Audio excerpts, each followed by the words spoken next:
Mas eu acho que o mais importante é a gente pensar no campo religioso brasileiro em termos de campo mesmo, né? É guerra de posições, relações de poder, do que você quer se aproximar, do que você quer ser reconhecido como próximo e do que você não quer ser reconhecido como próximo, né?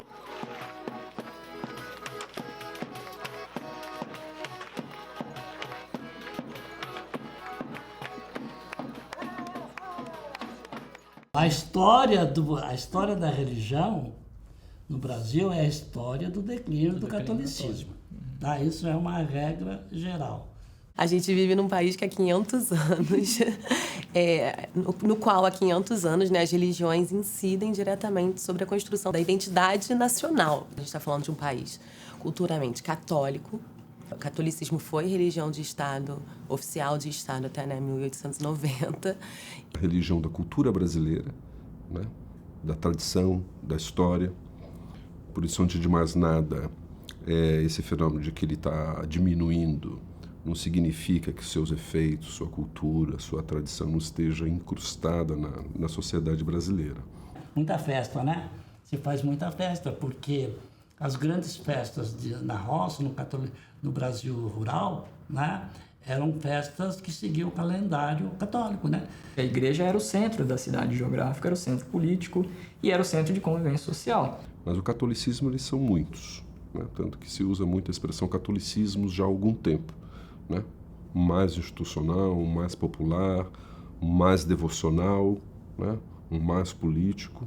Então, é uma igreja católica é sempre difícil de ser pensada porque ela é um grande edifício, né? Um edifício institucional, bastante hierarquizado, onde você tem diversos bispos no país que controlam dioceses, né? E, por sua vez, formam as paróquias e depois as comunidades menores, né? Dentro das paróquias. E, claro, o Brasil é um país majoritariamente cristão. A gente tem um deslocamento hoje de fiéis católicos para fiéis dessa ampla denominação evangélica, mas sempre cristãos, então a gente está falando de uma ampla maioria. E o tempo inteiro, esses grupos e essas práticas, elas estão sendo atravessadas e se atravessando, né? E os dados que a gente tem mais precisos são os do censo, bastante desatualizados, de 2010, com atualização do Datafolha, a partir de uma metodologia amostral.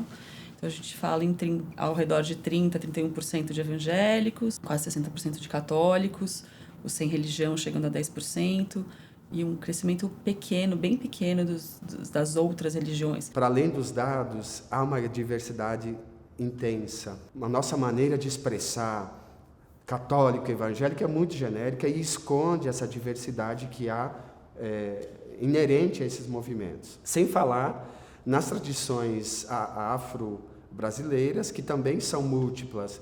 A gente não pode esquecer, eu acho, do terceiro maior segmento religioso do Brasil, que são os sem religião. Pessoas que não se definem, não se reconhecem como ateus, né, nem como agnósticos, mas também não se definem como pertencendo a uma ou outra religiosidade. Faz aí um somatório de devoções, às vezes particulares, às vezes familiares, recebe influência da avó, recebe influência da mãe, dentro de casa tem lá uma santinha, mas ele diz, eu não tenho religião, porque ele não vai numa igreja A, B ou C, mas tem aí um elemento religioso que escapa de senso. Então, a religião que as pessoas vivem, ela pode ser vivida de muitas formas, né? E existem muitas formas de se viver uma religião que nem sempre está colada aos templos. Esse crescimento desse pluralismo religioso, dessa diversidade religiosa, ela vai se dando também como mistura. Então, não é só uma separação, uma variação, mas é uma variação se apropriando de certos elementos que estão em outras religiões, né? Então é por isso que eu acho que a gente tem um momento aí que esse pluralismo tem que ser pensado também como um pluralismo sincretizador, né? Vou diferindo, mas vou combinando também. Não vou só separando, que é uma característica, né, desse campo religioso brasileiro.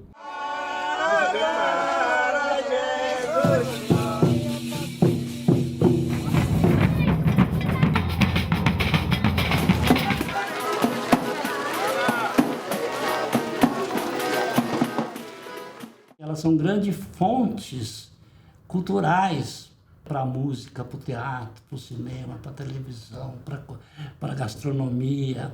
A gente fala muito em uma cultura nacional católica, né? Afrocatólica e católica, né? Mas é isso, a gente sempre coloca em questão o fato de que religiosidades afro, né, sempre foram perseguidas pelo catolicismo, né? Alguns dos seus elementos foram apropriados e autorizados por esse mesmo catolicismo e outros foram vilipendiados e perseguidos. No Réveillon, as pessoas vestem branco no Brasil e vão dar uma flor para Iemanjá e levar um champanhe para Iemanjá. Nós não somos um país africanizado. E nós estamos falando de milhões de brasileiros que professam as religiões africanas.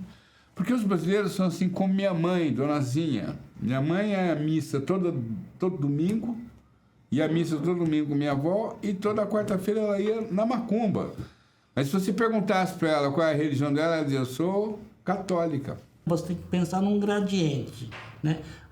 Você tem dois polos, um polo mais perto do kardecismo, do espiritismo kardecista, e um polo mais perto da religião tradicional africana. Mas entre um polo e outro, você tem um contínuo, um gradiente. Então, onde você pode, digamos, localizar terreiros que estão mais próximos da africanidade, outros mais próximos do kardecismo. O espiritismo, ele é criado, né?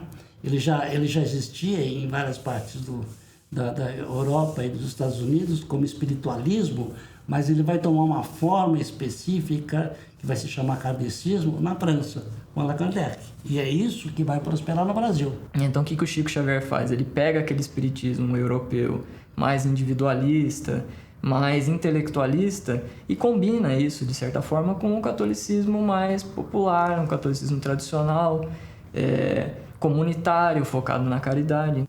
Agora, o modelo ideal do espírito que participa do ritual kardecista é a ideia de que quando nós evoluímos espiritualmente, a gente encarna numa situação social melhor. Os seus espíritos voltam à Terra e, através dos médiuns nas sessões espíritas, ajudam as pessoas necessitadas. O candomblé que a gente conhece, que é mais divulgado, que é mais conhecido, é o candomblé dos orixás, que foi trazido para o Brasil nas últimas levas do tráfico. Todas são religiões politeístas. Tá? Existe um Deus maior que criou os outros deuses que vão de fato atuar. Elas são religiões de transe, ou seja, são religiões em que essas divindades se manifestam na presença das comunidades de culto, né? Através de sacerdotes que passam por um processo de iniciação. Todas são religiões de sacrifício, ou seja, não adianta você simplesmente rezar ou ter bons pensamentos. Você tem que oferecer coisas materiais, aquelas que são fundamentais para a vida, que são de 4 tipos: comida, bebida, abrigo e diversão. A diversão fundamental na África desses tempos era a dança, a música, e a música de tambores, e a música de chequerês, de chocalhos, assim por diante. No final do século XIX, começo do século XX, quer dizer, você ainda tinha a capital do Brasil no Rio de Janeiro. Tá? Então você tinha uma grande imigração de gente que vinha para o Rio de Janeiro para fazer a vida, para melhorar de vida. Esse grupo entrou em contato com um já pré-existente kardecismo. Então houve uma espécie de encontro de uma tradição que se formou a partir da África com outra tradição que se formou a partir da Europa. Na Umbanda você também tem um rito cantado, mas você tem pouquíssimo sacrifício, pouca oferenda. Você tem o abandono da língua africana e a adoção da língua nacional. Se fala português, se canta em português, né?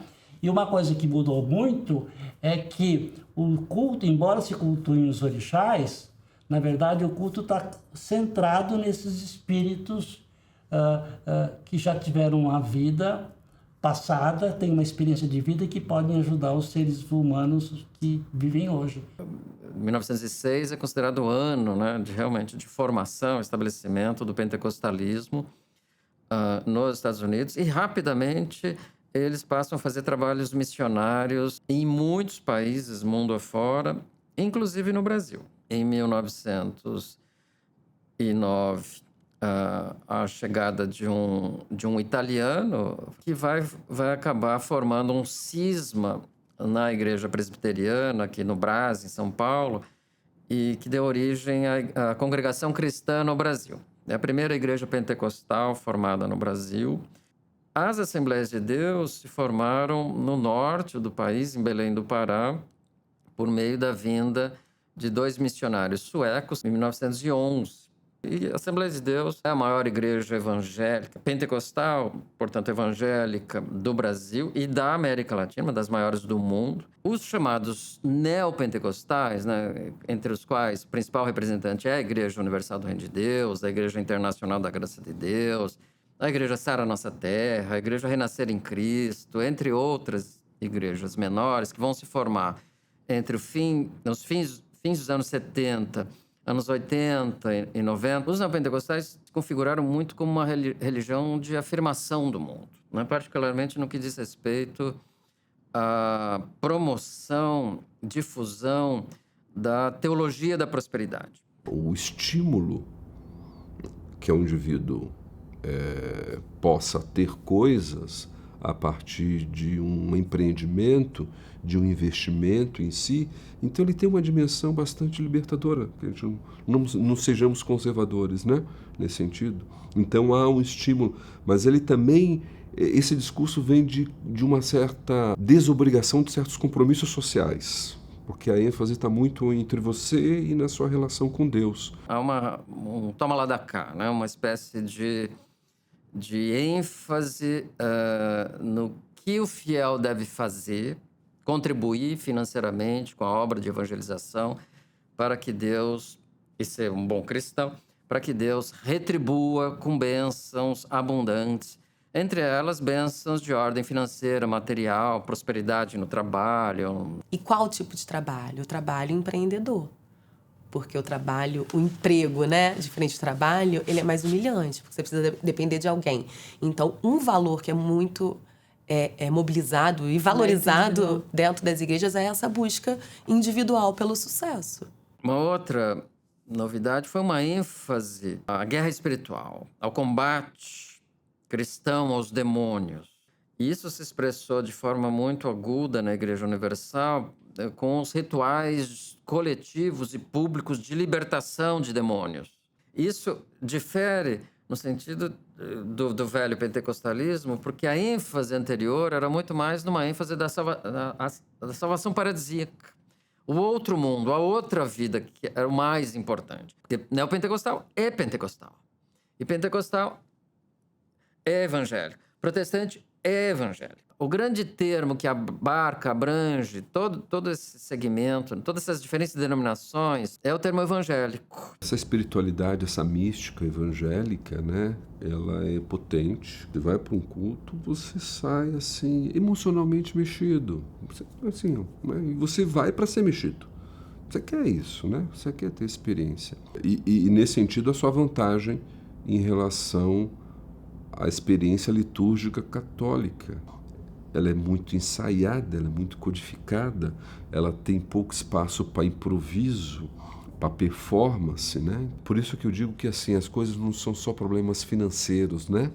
Ou como dizer, isso é falta de Estado. Eu não gosto dessa, né?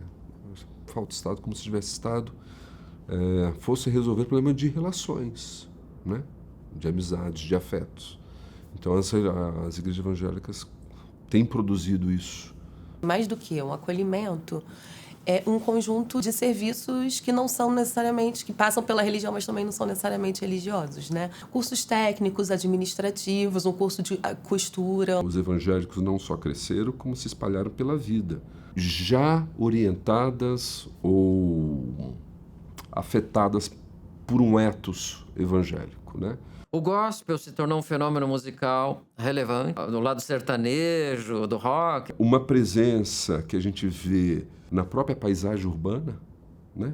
Quantidade de igrejas. A capilaridade, a presença territorial, a proximidade, a organização comunitária, a possibilidade do universo evangélico se organizar de forma autônoma. E eu acho que o mais significativo, ou entre várias coisas significativas, é que isso emerge também como força política. Se tem algum fenômeno humano que é de extrema manifestação pública, é o religioso. Então, desde os primórdios, o que congrega uma comunidade, o que congrega um clã, uma aldeia, uma família, e que marca, dá traços identitários, é elementos religiosos. Tem uma falsa dicotomia entre a separação total do público e do privado. Tem alguns discursos mais liberais que falam que a religião ela pode ser exercida livremente apenas no espaço privado e que não pode ter nenhuma relação com o espaço público. Isso é impossível, isso não existe.